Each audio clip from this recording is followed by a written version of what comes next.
أعوذ بالله من الشیطان الرجیم.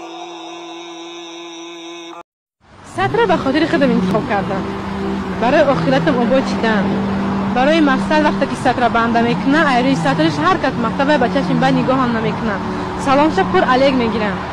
بعدی که وقتی که اگر مثلا روز قانون برای که سطر واقعا من میکنیم در این کار به حد من غمگین میشم، زیق میشم. با خاطر که ای کودکی اختیار دهیم بود که من باید سطر کنم برای مقصد آباد کردن هم این دنیا و هم آخرتم. در پیش حقوق قانون و قاعده همه بنده برابره. وقتی که مقصد یک پلوچ میگرده در اون کاردار نمیشون و یکی از محکمه در اون کاردار میشن، ایش هم آری آداب نیست.